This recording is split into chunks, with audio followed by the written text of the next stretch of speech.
আলাইকুম, আশা করি সকলেই ভালো আছেন। তো আমি আমার গত ক্লাসে দেখিয়েছিলাম যে কিভাবে আপনারা জিরো সফটওয়্যারে কিভাবে আপনারা credit card multi currency add করবেন। তো আজকে আমি দেখাবো কিভাবে আপনারা ওই অ্যাকাউন্টের ক্রেডিট কার্ড স্টেটমেন্ট আপনারা কিভাবে আপলোড করবেন।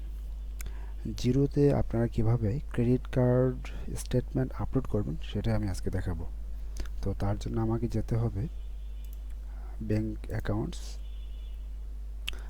অ্যাকাউন্টস আসার পর এই যে বিশাখ গোল্ড আমরা ম্যানেজ অ্যাকাউন্টে যাব। ম্যানেজ অ্যাকাউন্ট থেকে ইম্পোর্ট এ স্টেটমেন্ট ধরুন আপনাকে আপনার ক্লায়েন্ট একটা ক্রেডিট কার্ডের স্টেটমেন্ট দিয়েছে, সেই স্টেটমেন্ট থেকে আপনাকে প্রতিটা ট্রানজ্যাকশন এন্ট্রি করতে হবে। এখন আপনি যদি প্রতিটা ট্রানজ্যাকশন ইন্ডিভিজুয়ালি এন্ট্রি করতে যান আপনার কিন্তু অনেক সময়ের প্রয়োজন এবং অনেক ঝামেলার বিষয় সেটা। আর আপনি যদি ওই স্টেটমেন্টটাকে সরাসরি আপলোড করে দেন তাহলে কিন্তু এটা খুব ইজিতে আপনি ইম্পোর্ট করতে পারবেন এবং ইজিতে ট্রানজ্যাকশন ওয়াইজ ক্যাটাগরাইজ করতে পারবেন। তার জন্য আমাদেরকে কি করতে হবে, আমি আবার প্রথম থেকে দেখাচ্ছি। ব্যাংক অ্যাকাউন্টসে যাওয়ার পর এখানে আপনার এই যে আমাদের ক্রেডিট কার্ড, এটাতে আমরা ইম্পোর্ট স্টেটমেন্টে যাব। ইম্পোর্ট স্টেটমেন্ট আসার পর আমরা প্রথমে ওদের যে ফরম্যাট, সেই ফরম্যাটটা আমরা ডাউনলোড করে নেব।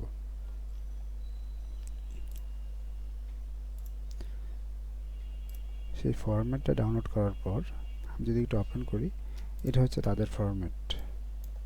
আমাদেরকে এই ফরম্যাট অনুযায়ী ব্যাংক স্টেটমেন্ট আমাদেরকে এই ফরম্যাট অনুযায়ী ব্যাংক স্টেটমেন্ট দেখে এই এক্সেল ফাইলটা কি আমাদেরকে রেডি করতে হবে ওদের ফরম্যাট অনুযায়ী। ওকে, তো আমি একটু এক্সেল ফাইলটা একটু ফিল আপ করি, আপনি আমার সাথে থাকুন।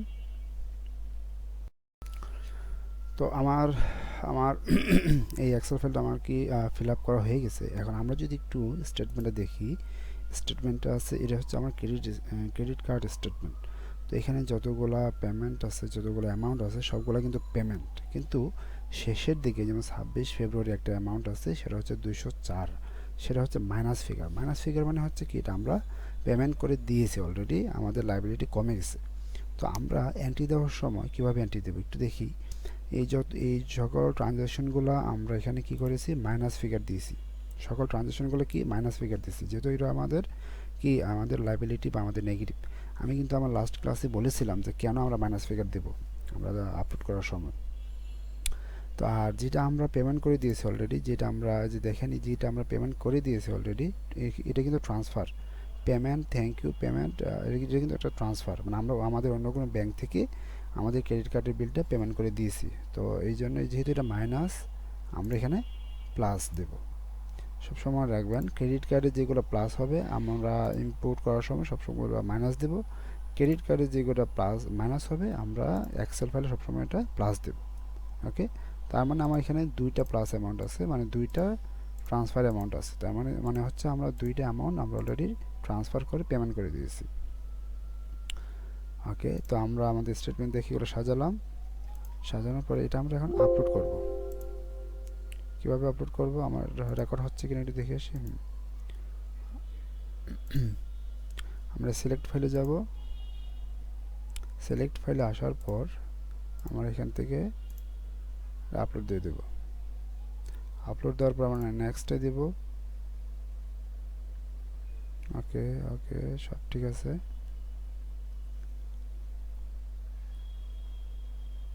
আমরা আবার নেক্সটে দেব। আমরা সবগুলো একটু দেখে নিব, যেমন সবগুলো মাইনাস ঠিক আছে, সব ঠিক আছে। আর যেটা আমরা ট্রান্সফার করছিলাম এটা এখানে প্লাস দেখাচ্ছে। আমাদের ট্রান্সফার অ্যামাউন্ট দুইটা, কমপ্লিট ইম্পোর্ট। আমরা যখন কমপ্লিট ইম্পোর্টে দেব, আমরা যেমন আমাদের 11 নম্বর ক্লাসে দেখিয়েছিলাম কীভাবে ব্যাংক স্টেটমেন্ট ইম্পোর্ট করতে হয়। আমাদের এই ক্রেডিট কার্ড স্টেটমেন্টও সেম একই প্রসেস। আমাদের যেহেতু আগে ক্রেডিট কার্ডের কোনো ট্রানজ্যাকশন এন্ট্রি করা ছিল না, যে কারণে এটা এমন আসতেছে। যদি কোনো ট্রানজ্যাকশন এন্ট্রি করা থাকতো তাহলে এখানে ওকে লেখা আসতো, মানে ম্যাচিং লেখা আসতো বা ডুপ্লিকেট লেখা আসতো। তো আমরা সবগুলোকে এখন ক্যাটাগরাইজ করব। কিভাবে করব, ক্যাশ কোডিংয়ের মাধ্যমে।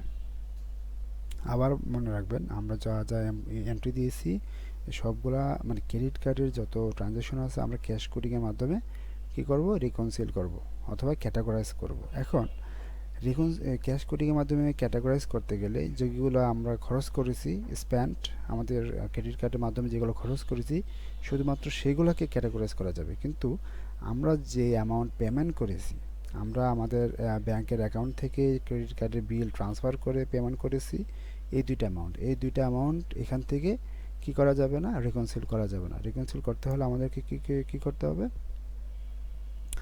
যে দুইটা অ্যামাউন্ট আমরা ট্রান্সফার করে পেমেন্ট করেছি সেই দুইটা অ্যামাউন্ট আমরা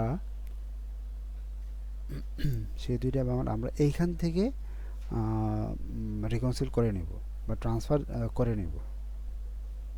যদি আমি একটু দেখি, এর কত তারিখ, 26 তারিখে, ফেব্রুয়ারি 26 তারিখ, 204, ফেব্রুয়ারি 26 তারিখ আমরা আসবো, ফেব্রুয়ারির 26, এই অ্যামাউন্ট না এই অ্যামাউন্টটা আমরা এখান থেকে রিকনসিল করে নেব। আমরা ট্রান্সফার অপশনে যাব, যাওয়ার পর আমরা সাপোজ আমাদের ইউওবি অ্যাকাউন্ট থেকে আমাদের ক্রেডিট কার্ডের বিলটা পেমেন্ট করেছি।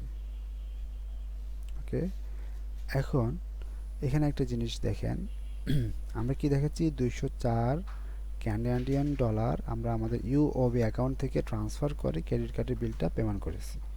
এখন এটা রেট কি হবে, এটা সিঙ্গাপুরি ডলারে কনভার্ট কিভাবে হবে, যেমন আমাদের কিন্তু এখানে দিয়ে দেওয়া আছে, যেমন ক্যানাডিয়ান ডলার 204 আর এর কনভার্সন রেট হবে 0.991503।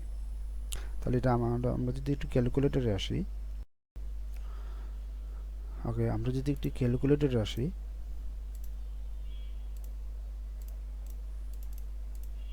কত, 204.10 ইন্টু আমাদের রেট কত, কনভার্সন রেট দেওয়া আছে 0.991503, 0.991503, 0.991503 মাল্টিপল করলে আমাদের আসে এই অ্যামাউন্ট। আমরা জাস্ট কপি করে এখানে পেস্ট করে দেব। এটা অটো জেনারেটের কোনো সুযোগ বা ব্যবস্থা এখানে নেই। ওকে, তো আমরা এটা এখান থেকে ওকে দিয়ে দিব, এটা আমাদের এখান থেকে রিকনসিল হয়ে গেল। তারপর আমাদের আরেকটা অ্যামাউন্ট আছে, কোনটা, 170, এটা হচ্ছে মার্চের 12 তারিখ, মার্চের 12, 170, এটা আমরা এখান থেকে ট্রান্সফারে যাব। ট্রান্সফারে গিয়ে ইউওবি অ্যাকাউন্ট সিলেক্ট করব, যে আমরা ধরে নিয়েছি আমাদের ইউওবি অ্যাকাউন্ট থেকে ট্রান্সফার করে ক্রেডিট কার্ডের বিলটা পেমেন্ট করে দিয়েছি। তো এটাও সেম 170.20 ইন্টু কোথায়,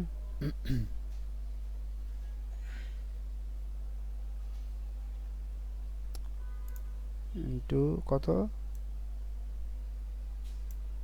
এই রেট,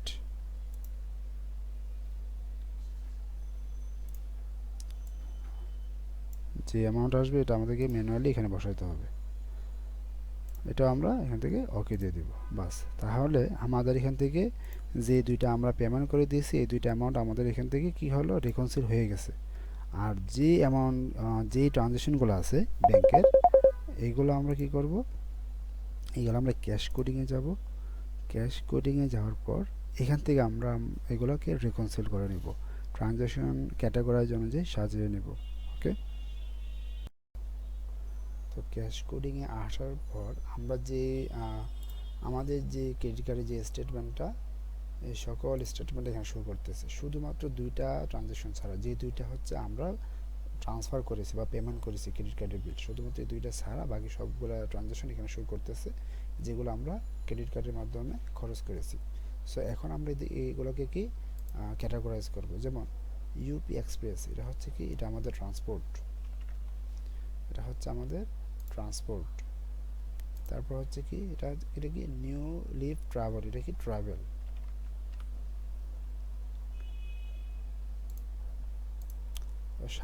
কি সুশি, এটা হচ্ছে এন্টারটেইনমেন্ট। এটা কি এয়ার ট্রানজিশন, এটা হচ্ছে ট্রান্সপোর্ট। তারপর এটা কি অফিস এক্সপেন্স, অ্যামাজন, এটাও ধরলাম অফিস এক্সপেন্স।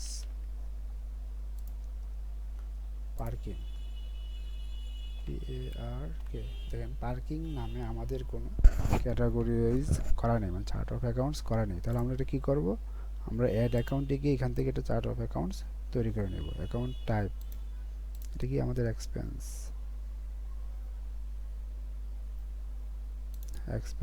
কোড নাম্বার আমি আমার ইচ্ছা মতো একটা কোড নাম্বার দিয়ে দিলাম। ওকে, নেম,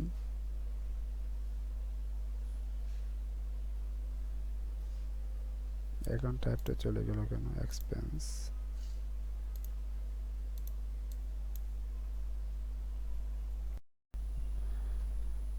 আমাদের এখানে কোড নাম্বারটাতে সমস্যা করতেছে, যে আমি কোড নাম্বারটা ডিলিট করে দিই। আমি এখানে আবার একটা এক্সপেন্স দিলাম, কোড নাম্বার 430 দিই।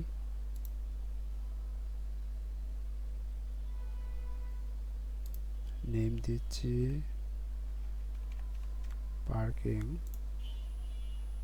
ট্যাক্স নো ট্যাক্স দেব,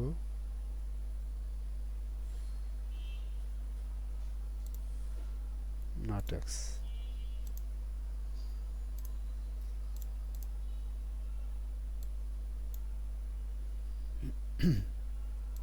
এক্সপেন্স,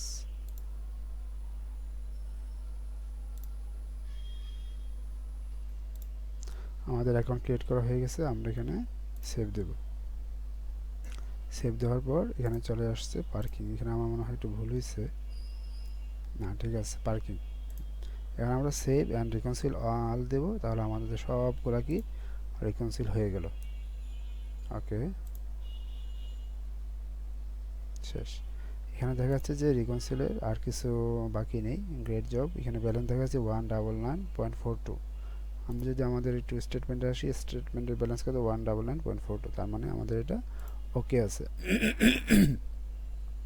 তো আমরা যদি একটু ব্যাঙ্ক অ্যাকাউন্টে যাই, ব্যাঙ্ক অ্যাকাউন্টে আসার পর আমরা যদি আমাদের একটু অ্যাকাউন্টে চেক করে আসি ক্রেডিট কার্ডের, এখানে সবগুলো শো করবে।